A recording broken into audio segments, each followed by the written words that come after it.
Dans le feuilleton d'arrestation et d'acheminement des jeunes désœuvrés à Kanyama-Kasese, le ministre provincial de l'Intérieur dévoile finalement les chiffres. Total arrestation, 246 personnes. Total délibéré, 65 personnes, qui sont réparties de la manière suivante. 19 personnes ont justifié leur statut, 46 enfants mineurs. Ceux qui sont restés, après le tri, 178 personnes, dont 3 volontaires. Et ce sont les 181 qui sont bel et bien arrivés à Kanyama-Kasese. Les 3 décès du phénomène Kanyama-Kasese. Dans la chasse aux délinquants, tout ne s'est pas déroulé comme prévu. L'opération a connu des dérapages. Les patrons de la sécurité endossent bien la responsabilité. Quant au dérapage de quelques policiers, je peux peut-être endosser la responsabilité parce que je suis ministre des Affaires intérieures et sécurité.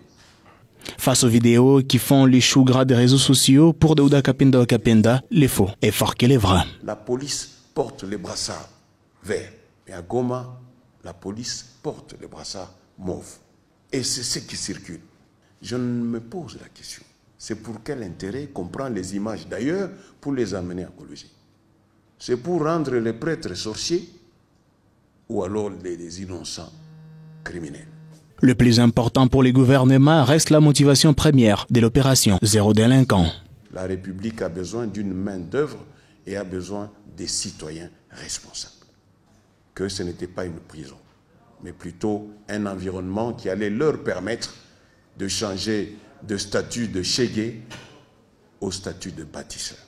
Jusqu'à preuve du contraire, l'opération est intemporelle. Pour dire, elle se poursuit. Cette opération va s'arrêter quand il n'y aura plus de délinquants. C'est à vous d'évaluer ça en temps et heure. Quant à sa démission sollicitée par la société civile, le ministre de l'Intérieur précise. Mais je pourrai démissionner le jour que ma faiblesse sera avérée. Je fais mon travail comme l'État me le recommande. Daouda Kapenda Wakapenda a, au cours de cet échange avec la presse, affirmé que le gouvernement provincial compte construire un centre de rééducation pour ne plus transférer ces jeunes délinquants à Kanyama-Kasese.